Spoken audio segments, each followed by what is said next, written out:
ఓం గంగణపతే నమ ఐం సరస్వత్యే నమ క్రీం క్రీం మహాకాళికాయ నమ ద్రాం దత్తాత్రేయాయ నమ శ్రీరామ జయ రామ జయ జయ రామ రామాయ నమో నమ ఓం నమ శివాయ శివాయ గురవే నమ ద్రాం దత్తాత్రేయాయ నమ ఓం నమో భగవతే మేధా దక్షిణావర్తే మహ్యం మేధాం ప్రజ్ఞా ప్రయచ్చస్వ క్లీం కృష్ణాయ గోవిందాయ గోపీజనవల్లభాయ శ్రీకృష్ణ పరబ్రహ్మణే పరజ్యోతిషే నమ మాతృభ్యో పితృభ్యో ఋషుభ్యో గురుభ్యో నమో నమ.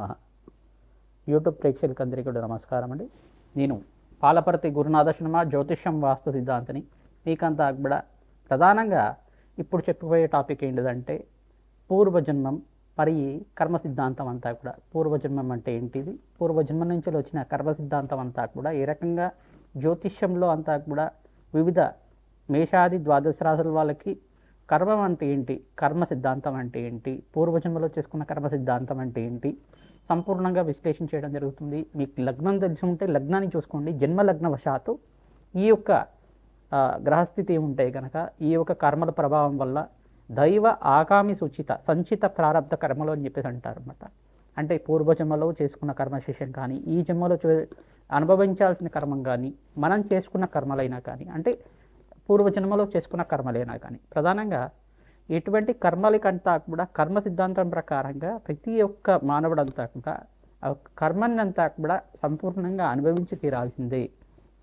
కర్మ సిద్ధాంతం ప్రకారంగా ఏదో రకంగా స్వల్పంగా అయినా కానీ ఆ కర్మనంతా కూడా అనుభవించే విధంగా కొన్ని గ్రహాల ప్రభావం అంతా కూడా ఉంటుంది. జాతక చక్రం ప్రకారంగా లగ్న చక్రము, నవాంశము, షష్టాంశము, దశాంశము, త్రింశాంశం అని చెప్పేసి కొన్ని అంశాల్లో అంతా కూడా అంశపాదాల్లో గ్రహస్థితి అంతా కూడా ఈ రకంగా ఉంది.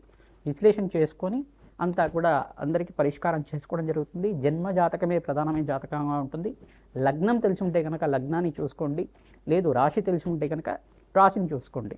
కర్మ సిద్ధాంతం అంతా కూడా పూర్వకర్మ సిద్ధాంతం ప్రధానంగా చూసుకుంటే నవమస్థానాన్ని కేంద్రంగా చెప్తుంది. మరి ఆ నవమస్థానాన్ని అనుభవించే విధంగా చేసేది దశమస్థానం అంటుంది. ప్రధానంగా ఈ యొక్క మళ్ళీ లగ్నము శరీర కారకత్వాల గురించి చెప్తుంది. శరీరంలో మీరు ఎటువంటి ఆరోగ్యంగా ఉంటారు, ఎటువంటి అనారోగ్యాలతో ఇబ్బంది పడుతుంటారని చెప్పడం జరుగుతుంది. ద్వితీయ స్థానం కుటుంబ స్థానం గురించి చెప్తుంది, ధనయోగాల గురించి చెప్తుంది. ఈ స్థానాలు ప్రధానంగా చూసుకుంటే పుత్రస్థానం పంచమ స్థానం అవుతుంది. ఆకస్మిక వ్యయము ఆకస్మిక లాభాలంతా కూడా ప్రధానంగా చూసుకుంటే అష్టమ స్థానము ఆయుస్థానం చెప్తుంది. ఈ స్థానాలు ప్రధానంగా చూసుకుంటే వివాహ జీవితం కోసం సప్తమ స్థానం చెప్తుంది. ఈ కర్మ సిద్ధాంతాన్ని అనుసరించి గ్రహాల యొక్క కూటమి కలయిక వల్ల కొన్ని ప్రభావాలని చెప్తూ ఉంటుంది. ప్రధానంగా కర్మఫలదాత అంతా కూడా శనీశ్వరుడు, కర్మని అనుభవించే విధంగా చేసేవాడు రాహు. మరి కొన్ని గ్రహాల యొక్క ఉగ్రగ్రహాలు అని చెప్పేసి ఉంటాయి. ప్రధానంగా కొన్ని గ్రహాలతోటి ఒక కలయిక సంయోగం వల్ల వాటి ప్రభావం అంతా కూడా ప్రబలంగా అనుభవించే విధంగా చేస్తూ ఉంటాయి అన్నమాట. సూర్య రాహుల కలయిక కానీ సూర్య కేతు కలయిక కానీ ఇది గ్రహణ యోగం కింద మారుతూ ఉంటుంది. చంద్ర రాహుల కలయిక అనేది దుష్కర్మ కింద ఉంటుంది. గురు చండాల యోగం అనేది ఒక యోగం ఉంటుంది అన్నమాట. బృహస్పతి రాహు కలయిక అనేది కొన్ని స్థానాల్లో అది అవయోగం కింద మారుతూ ఉంటుంది. లగ్నవశాత్ అంతా కూడా విశ్లేషణ చేసుకోవడం జరుగుతుంది. మీ పూర్వ జన్మలో చేసుకున్న పుణ్య ఫలితాన్ని ఈ జన్మలో అనుభవించే విధంగా, మరి ఇప్పుడు చేసుకున్న ఫలితాలంతా కూడా మరో జన్మలో అనుభవించే విధంగా దానికి కర్మ సిద్ధాంతం అంతా కూడా క్యారీ ఫార్వర్డ్ అవుతూ ఉంటుంది అన్నమాట. ప్రతి నిమిషం కూడా మీరు చేసుకున్న కర్మలు ఇక్కడ పుణ్యకర్మల్ని సంపూర్ణంగా అనుభవిస్తూనే కానీ ఈ ఆత్మ సిద్ధాంతం ప్రకారంగా చూసుకుంటే ఆత్మ శరీరాన్ని అంతే పొందుతూ ఉంటుంది, కానీ కొన్ని రాగద్వేషాలు అనేది ఉండవు. కానీ అనుభవించే విధంగా అంటే భోగ శరీరంతో ఉండేది భోగభాగ్యాలతో అనుభవిస్తూ ఉంటుంది ఆత్మ. యాతనా శరీరంతో ఉండేది దుష్కర్మాలు చేసి ఉంటే కనుక నరక బాధలు అనుభవిస్తూ ఉండడం. ఇటువంటి ఇతిహాసం అంతా కూడా మనకి గరుడ పురాణంలో చెప్తూ ఉంటారు. కొన్ని శాస్త్ర ప్రామాణికంగా అంతా కూడా చెప్పడం జరుగుతుంది. కర్మ సిద్ధాంతం అంతా కూడా ఈ రకంగా ఉంటుంది. మేషాది ద్వాదశ రాశుల వాళ్ళకి ఎటువంటి గ్రహాల యొక్క స్థితిగతి సంయోగం వల్ల జన్మజాతకం ప్రకారంగా దానికి ఎటువంటి పరిష్కారం చేసుకోవాలి, పూర్వజన్మలో చేసుకున్న దుష్కర్మల నుంచి బయటపడాలన్నా పుణ్యకర్మల నుంచి మీరంతా కూడా మోక్ష జ్ఞానాన్ని పొందాలన్నా ఎటువంటి పరిష్కారం అంతా కూడా ఆచరించాలి. అష్టైశ్వర ప్రాప్తి కోసం కానీ సత్సంతాన యోగం కోసం కానీ ఆలస్య సంతానం అవుతున్నా అనుకున్న పనులంతా కూడా నెరవేరకపోయినా ఆలస్యం అవుతున్నా ఆటంకాలు ఉంటున్నా కానీ ఎటువంటి పనులు అనుకుంటున్నా కానీ దాని ఆటంకాలు జరుగుతున్నా కానీ దీనికంతా కూడా పరిష్కారం చెప్పడం జరుగుతుంది. ఈ యొక్క కర్మ సిద్ధాంతం ఎపిసోడ్లో అంతా కూడా ప్రధానంగా ఈ యొక్క పూర్వజన్మ కర్మ సిద్ధాంతము మరియు ఈ యొక్క కర్మయోగం అనేది ఎటువంటి ప్రభావాలంతా కూడా చూస్తున్నాయి. గ్రహ యొక్క దోషాలంతా కూడా ఎటువంటి గ్రహాలకంతా కూడా పరిహారం చేసుకోవడం వల్ల రాజయోగం సిద్ధిస్తుంది.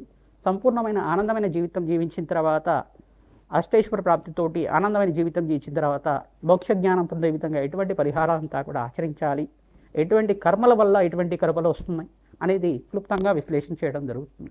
కన్యారాశి కన్యాలగ్న జాతకులు ప్రధానంగా చూసుకుంటే పూర్వజన్మ కర్మ సిద్ధాంతము కర్మయోగాన్ని అంతా కూడా విశ్లేషణ చేయడం జరుగుతుంది. కర్మ సిద్ధాంతం ఏంటి, పూర్వజన్మ కర్మం అంటే ఏంటి అంతా కూడా చూసుకుంటే దైవ ఆగామి సూచిత సంచిత ప్రారంధ కర్మలు అని చెప్పేసి అంటారు.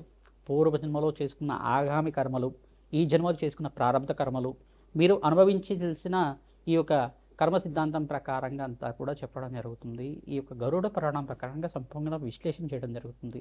ప్రధానంగా చూసుకుంటే భగవంతుడి ఆరాధన చేయాలి. ఈ యొక్క రుణబాధలు కానీ కర్మ సిద్ధాంతం ప్రకారం కానీ ఈ యొక్క దుష్కర్మ ప్రభావం అంతా కూడా తీరడానికి, మీరు చేసుకున్న ఏమన్నా పూర్వజన్మలో చేసుకున్న కర్మ సిద్ధాంతం ప్రకారంగా సకల దోషాల నుంచి బయటపడడానికి భగవంతుడి ఆరాధన, ఇష్టదేవత ఆరాధన ఏదో ఒకటి ఉండాలి ఖచ్చితంగా. కులదేవత ఆరాధన చేసుకోవడం వల్ల రాజయోగం సిద్ధిస్తుంది, వంశాభివృద్ధి కలుగుతుంది, సంతానాలు లేని వారికి సంతాన యోగం సిద్ధిస్తుంది. కొంతమందికి ఈ యొక్క దుష్కర్మ ప్రభావం వల్ల ఆలస్యంగా సంతానం అవుతుండడం, ఆలస్యంగా వివాహాలు అవుతుండడం, వంశాభివృద్ధి కొంచెం ఆలస్యంగా అవుతుండడం, ఫైనాన్షియల్ డిస్ప్యూట్స్ అనేది జరుగుతూ ఉండడం, ఫైనాన్షియల్ గ్రోత్ లేకపోవడం, అంటే ఆర్థికంగా మీకు ఒడిదుడుకులని చూస్తూ ఉంటారు, ఆర్థికంగా నష్టపోతూ ఉంటారు కొంతమంది. ఈ యొక్క దుష్కర్మ ప్రభావం అంతా కూడా చూసుకుంటే రాజయోగ కారణానికి ఈ ప్రధానంగా లగ్నం తెలిసి ఉంటే కనుక కన్యారాశి కన్యా లగ్న జాతకులు లగ్నం తెలిసి ఉంటే జన్మజాతకం ప్రకారంగా లగ్నం ఏంటో అది చూసుకోండి. లేదంటే కనుక కన్యా లగ్న జాతకులు ఈ యొక్క కన్యారాశి జాతకాన్ని కానీ, కన్యారాశి అంటే రాశిని చూసుకోండి.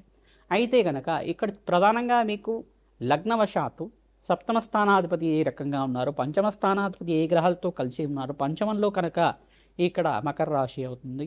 ప్రధానంగా చూసుకుంటే మకర రాశిలో కనుక శని రాహుల కలయిక కానీ, లేదు కుజ రాహుల కలయిక కానీ, కుజ కేతువుల కలయిక కానీ, కొన్ని దుష్ప్రభావాల వల్ల ఈ యొక్క మ్యారిటల్ డిస్ప్యూట్స్ అనేవి జరుగుతూ ఉండడం, గొడవలు జరుగుతూ ఉండడం, ఇట్లాంటి దుష్ప్రభావం జరుగుతుంటాయి. గ్రహ కారకత్వాలు ఏదన్నా జీవిత విధానం అంతా కూడా గ్రహాల యొక్క స్థితిగతి వాడి సంయోగం వల్లే జరుగుతూ ఉంటుంది.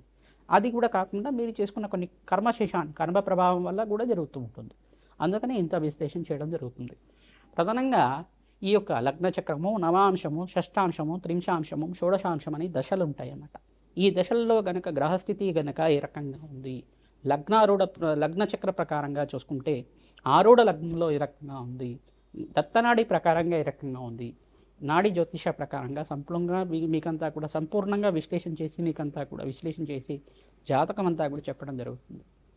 ప్రధానంగా ఈ దుష్కర్మల నుంచి బయటపడడానికి, జన్మాంతరమైన ఈ కర్మ ప్రభావం నుంచి బయటపడడానికి భగవంతుడి ఆరాధన చేస్తూ ఉండాలి. మూలమంత్ర ఉపదేశం ఏదైనా గురువు దగ్గర నుంచి తీసుకోండి, కులదేవత నామస్మరణ చేసుకోండి, పరమేశ్వరుడు నామస్మరణ చేసుకుంటూ ఉండండి. శ్రీమాత్రే నమః నామాన్ని జపాన్ని ఆచరించండి.